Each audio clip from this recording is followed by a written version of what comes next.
Hey, everybody, what's up? Welcome into the Athletics Best on the Board here Friday, September 17th. We are getting ready for the rest of NFL Week 2. Of course, kicked off last night with the Giants and Washington football team playing a really, really entertaining game, and Washington pulling it out at the end, a 30-29 victory. Michael Beller, Casey Joyner here with you today. And Casey, great start to Week 2. That was. I had the football team picked to win that contest, and they got that kick at the end. I'm like, oh, no. I'm like, wait a minute. There is a flag on the play. Yes. Yeah, beautiful turn of events for those of us invested in the Washington football team money line last night. And take a look back at last week, KC, you're off to a very good start here on this show. You went 2-1. You hit the Jacksonville-Houston over 45.5. San Francisco made you sweat a little bit at the end, but in on them at 7.5, and they ended up covering that against the Lions. Missed going 3-0 by two Kareem Hunt rushing yards. You had over 34.5. He finished with 33. I went 1-2. I was right on Denver over the Giants. They were 3-point favorites. Aaron Jones came up short of the 19.5 receiving yards I thought he'd go over. And then I had a heartbreaker of myself. Tennessee, Arizona over 51.5. That game ended at 51 points. So just missed that one by a point, but that's how it goes in the betting world. You're sitting at 2-1 on the season. I am at 1-2. Let's get to our week 2 picks. Your favorite one. Actually, I'm going to put this to you like this. Rams going into Indy, 3.5-point favorites. Feels potentially like it could be a trouble spot, but you're back in the favorite here.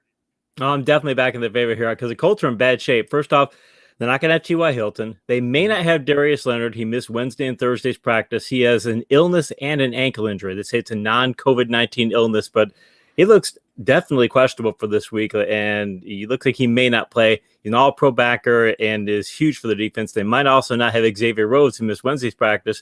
So shutdown corner, he missed last week as well. So if you're down a couple players, you're already on their, a couple of those players, they're also on their third-string left tackle. They got a quarterback who, if he's off his game, he's one of the most turnover-prone players at that position. You look at Matthew Stafford, week 1, he showed why he's a dark horse MVP candidate. Stafford is McVay has repeatedly said that Stafford gets everybody open on their playbook so they can do whatever they want there. Henderson looks really good. I'm just looking at a lot of these different elements and looking at the destructive Los Angeles defense, and I'm going, I think they ought to be more than a 3.5-point favorite. I really think that they're in a much better spot right now than the Colts. So you play this game in another month, might be a different story. But this week, I like the Rams minus 3.5. Yeah, you look at what Seattle did against Indy last week, and you can see a lot of similarities as to what the Rams might be able to do and certainly will try to do. We saw Russell Wilson hit Tyler Lockett for a big play. Russell Wilson, his ever-efficient and explosive self at the same time, and you know that Sean McVay's got things schemed up for Matthew Stafford to try and follow that blueprint. The one thing, to be honest, the thing that if I'm going to be worried about anything, it's something you said right at the end. Why isn't this a little higher than 3.5? I'm not saying the Rams should be going into Indy and favored by a touchdown. That would be ridiculous. But this just has the feeling of one that should be at 4.5, maybe even 5 with what we saw from these two teams in week 1. Does that give you any bit of pause that this is sitting at what feels like a pretty friendly number? I think that the injuries are not being accounted for. I think that the public is thinking that Leonard will be fine, and the public is thinking that all this is there. And because injuries, a lot of times, it takes a couple weeks for the public a lot of times to catch up to where a team actually is. And again, if you're on your third string left tackle and you don't have Hilton, you don't have these things, I think they're thinking that week 1 was an anomaly and it's Seattle. It's like, no, Colts are in kind of a tough way right now. And it's good for them, actually, that they're going to go ahead and get their tough games out of the way, because they're looking for the rest of the year to go, well, you got 4 games against Jacksonville and Houston. So, I mean, they're going to have some easier contests, but this is the worst time for them to have a matchup like this. This is physical ball, too. And that's the thing. If you're banged up and you play a team that plays physical, it's a real tough matchup. So, yeah, I don't think it's being factored in. All right, Rams minus 3.5 at the Colts. It's minus 110. That is KC's first pick for week 2. I'm going to one that similarly, I feel like a little bit concerned that I'm getting 6 on the Titans, especially since it was 5.5 last night. And I woke up this morning, I went to check the line because, we want to give you the lines as they are, as we're talking about them. And I saw it up to 6 and I was like, 6. I kind of like this a little less at 6 than I did at 5.5, because it feels like they're asking us to bet on the Titans. I mean, there's just no way, Casey, no way, right, that they play as poorly offensively as they did last week. Ryan Tannehill under duress all game long against Arizona. Chandler Jones, 5 sacks in that game, and they could just never really get anything going. And we know that Tennessee's offense should be better than that. We know the line should be better than that, right? You had Taylor Lewan, a very talented lineman, really just, get beat often in that game. And that's just not something we expect to happen almost regardless of competition. He's going to get beat every now and again. Everyone does. But to get beat that consistently, that's just not something that we're going to expect from him or from that entire offensive line. And so I just feel like this is a great spot for them to bounce back. I'm not saying they're going into Seattle and knocking off Seattle. I think the Titans are staring down an 0-2 start, but 6 points is a lot of points to give to an offense that we know should be much better than it was against Arizona, and from a defense that is one that we're not necessarily afraid of. This was a bad defense last year in Seattle, even though they turned things around in the second half a little bit. It's not one that we're expecting to suddenly jump back into the top 10 this year, and this is a way different team that they're facing in Tennessee than the one they faced in Indy last week. Indy, by design, is going to be a little slow, a little methodical. They gave 15 targets to Nyheim Hines and Jonathan Taylor, and that's really no knock on those guys, and I'm about to talk about one of them in a second here, but it's way different when you're talking about 15 running back targets versus what the Titans are going to do, getting A.J. Brown and Julio Jones vertical. The one thing that concerns me here is obviously Arthur Smith now in Atlanta, and the one thing that the Titans did really, really well over these last couple of seasons, really the season and a half that Ryan Tannehill's been their starter, is use play action. The best play action team in the NFL the last year and a half has been the Tennessee Titans, and they did very little of that in the first game of the season. So I hope that that's not a new staple of the offense, and I hope we see a little bit more play action from them this week. But ultimately, what this comes down to for me, KC, way too many points. This feels like a prime bounce-back spot for Tennessee. Again, Seattle wins the game, in my estimation, but it stays within a touchdown. So even though I was a little bit worried about the fact that it bumped up to 6 here this morning, I still feel pretty good about the Titans going into Seattle and catching 6 points. So I will take that at -110. I could see where you could agree with that. I think I always say that when it comes to shootout games where each team might be projected to score 24 or more points, you go look at the best offenses in NFL history, and there are 50-50 propositions. I'm talking 500-point teams or 50-50 propositions, basically, when you're looking at that kind of situation. I'm looking at the Titans going, the Titans know probably that their defense is kind of bad shape. We need to turn this into that kind of shootout. I don't think the Colts will do it last week. I think Titans can do that this week. And if you get that kind of situation, that's kind of makes this +6 good for them. Yeah, I think so too. Obviously, we're very concerned about what Russell Wilson can do on the other side. I mean, he is just going to, Russell Wilson and Kyler Murray play, different styles of game, and he's not the sort of runner that Kyler Murray is. But again, similar to what we're talking about with Sean McVay, looking at what Russell Wilson did to Indy and feeling pretty good about his chances with Matthew Stafford against Indy, you got to feel like Seattle and Shane Waldron is looking at what the Cardinals did to this Tennessee defense last week and feeling like he can scheme up some things to make some big plays happen. So, I don't think this is a game that I'm winning on the +6 by it being 20-14. I think or 20-15, something like that. I think it's something I'm winning on the +6 where it's 34-30 and the Seahawks come out with the victory. But again, I just feel like that offense, please, Todd Downing, let's get back to some play action. Let's get some play action in the game here, because that's what was so good for this Tennessee team over the last year and a half. And I think they need it in this game. And if they get back to it, I like them staying with that +6. We've both got a running back prop that we like, and we're both got a little Wisconsin tie-in. You got a guy who plays professionally in Wisconsin for your player prop here. What do you got for us? I have Aaron Jones being able to go over 68.5 yards against the Lions. Lions defense was bad before this coming week. They lost Jeff Okudah, their top cornerback, who wasn't that good, but they lost him to an Achilles injury. So across the board, they give the Packers, I have grade matchups on a 1 to 100 scale, with 100 being the most favorable. Rush defense, Lions give them 100, give the Packers 100 matchup points. Pass defense, they give the Packers 100 matchup points. So I'm looking at that going on. The Packers have everything they need to be able to turn this game around. The Packers offensive line is better than they played last week. Jones is always posted superb totals in a metric I have called good blocking yards per attempt. It measures how productive a back is when you give him quality run blocking. It's really important because good blocking plays are 4 to 5 times more productive than bad blocking plays, generally speaking. Detroit did a terrible job in allowing good blocking yards per attempt last week. I'm just looking at a number of these factors going, all you have to do for Aaron Jones is get one good run and then 10 solid runs after that. And he's probably going to carry the ball maybe 20 times, at least in this contest, I would think. So I keep looking at 68.5 and go, I see a lot of pass to get there. And I wouldn't be shocked, to be honest, if he gets a run, one single run of 68.5 more yards. I would not be surprised to see him break off a big gainer and get it all in one play. But the fact that he can do it all game, I really like that possibility, because the Detroit defense is abysmally bad. Yeah, they Elijah Mitchell, 19 carries for 104 yards against this defense last week in emergency duty, right? I mean, he's practicing, but how much time did he really spend with the ones leading up to that game? Then Raheem Mostert goes down early, and that offense in San Francisco really didn't skip a beat with Elijah Mitchell taking over. So this feels like a good spot for Aaron Jones. And has there ever been a more prime bounce back, get right spot for a team that needs it more than the Packers after their week 1 performance, getting the Lions at home on Monday Night Football? I could not, you could not have made this. I mean, you could get that Lions team with 0-16. I don't know that they would be a better matchup than this one.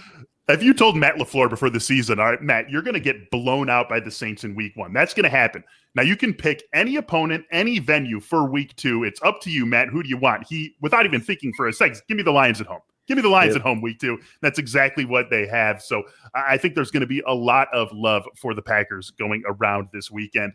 As I said, Wisconsin-Titans for both of us. You've got a professional in Wisconsin. I got a guy who played his college ball at Wisconsin, and it's Jonathan Taylor. Give me the over on just 15.5 receiving yards for Taylor. We talked about this a lot last year. Taylor was a better receiver than he was getting credit for in the draft process, and you actually saw that his last year at Wisconsin. They didn't really use him as a receiver those first couple of years, and why would they? Well, he's running for 2,300 yards, but they used him way more as a receiver his final year there, and he showed off what he could do as a receiver. We then saw that in the second half of the season for the Colts last year. Guy ended up catching 36 out of 39 targets, a very efficient receiver out of the backfield. Last week, he got 7 targets against the Seahawks, caught 6 of them for 60 yards. 5 of those targets came when the game was still in doubt, right? It wasn't like we're just talking about dump offs and Seattle sitting in some 2-deep shell and whatever, and he's just racking up garbage yardage. 5 of those came in the first 3 quarters with the result of the game still in doubt. 3 of those 5, KC, were on screenplays designed for Taylor. The other 2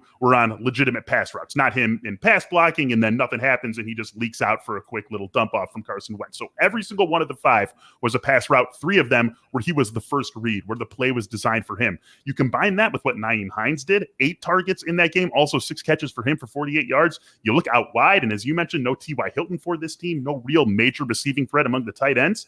Taylor and Hines are going to have massive pass game roles to play for this team every single week this season, and I think that includes when T.Y. Hilton is back, and this line simply hasn't adjusted to that reality. I think we're going to see both Taylor and Hines be important receivers for this team, even when we get Michael Pittman a little bit more involved. Zach Pascal, we know what sort of receiver he is. This is an explosive guy who I think they need involved in every sort of way they can get him involved. I love him going over this number. One of my favorite plays, probably my favorite player prop of the week right here.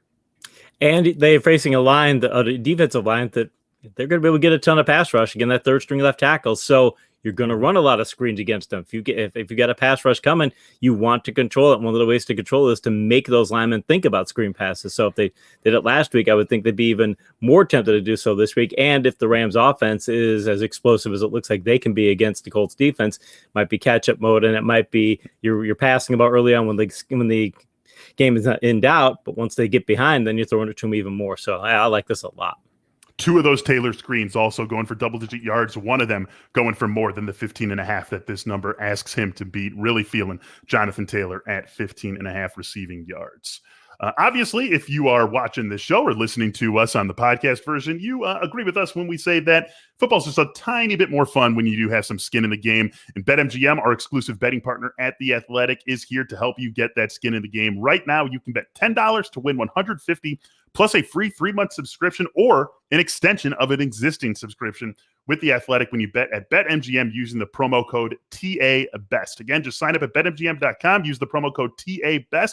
You're going to get a $10 bet to win $150 plus a free 3-month subscription to The Athletic. Whether you are a new subscriber or if you are an existing subscriber, all that's going to do is extend you for 3 free more months. This is a great offer from the king of sportsbooks. Again, it is BetMGM.com with the promo code TABEST. This is a new customer offer. Visit BetMGM.com for terms and conditions.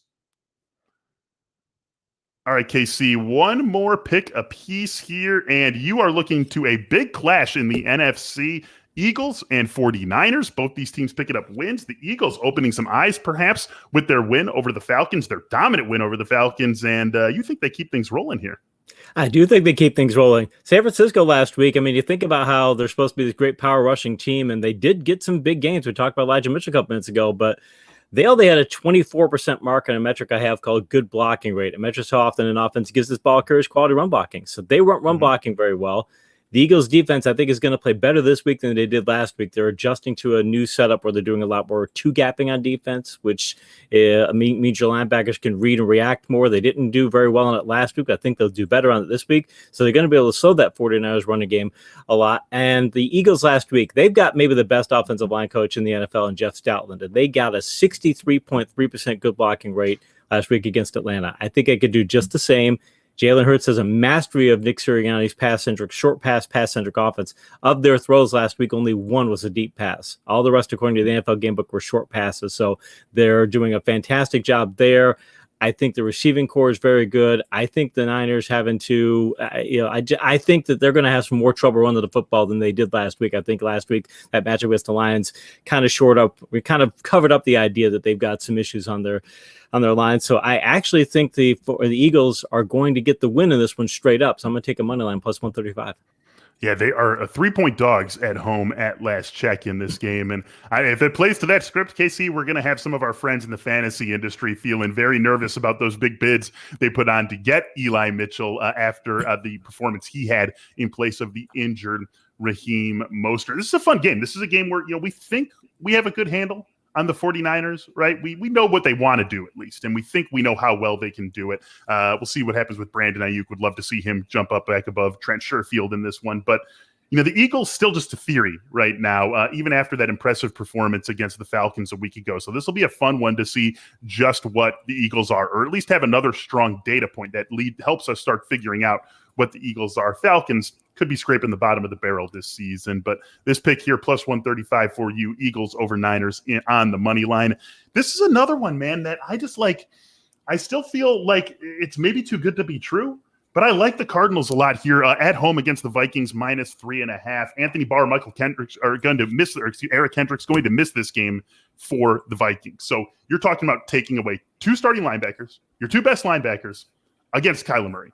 And that right there for me is really what puts this one over the top. I was already leaning Cardinals, and now I look at a game where I just don't see how the Vikings defense slows Arizona down. And I think that part of this is still banking on a name brand Vikings defense that just doesn't have it. They really didn't have it last year. And we always expect a little bit more from a Mike Zimmer defense. And I think people were assuming there was going to be some sort of bounce back this year. We didn't really see that against Cincinnati. Not that they got the doors blown off them or by any stretch of the imagination, but Joe Burrow felt pretty comfortable back there. Joe Mixon ran for a lot of yards and a lot of yards per carry. It just never really felt like a game in which Cincinnati's offense was pressured, even though they only put up the 24 points and they needed to get to overtime to put up that number. But I still feel like this is a very comfortable spot for Arizona's offense. And then so I look on the other side, if I'm buying Arizona's offense, I like Minnesota's offense as well, but it just feels like they're going to have a little bit of trouble keeping up in this game. I think Arizona's the better team.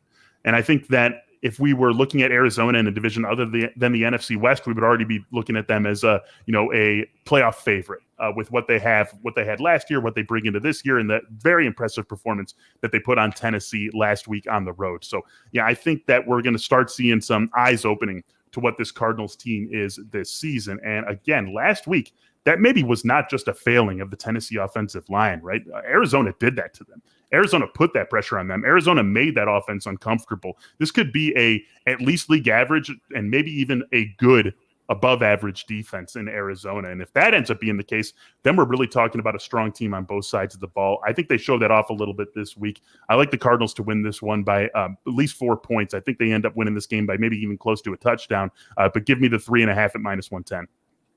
The Cardinals have the kind of defense that they need with their offense. With their offense, they're going to presumably play with the lead, and they need an athletic kind of defense. That's kind of like Tony Dungy did back at the Colts back in the day. They didn't have the biggest defense, but they were a fast, athletic defense. That's what they are, and they're perfect for what they are. The Vikings last year, Zimmer said it was the worst defense he'd ever coached in the NFL. He's been the NFL coach for a couple of decades plus. Yep.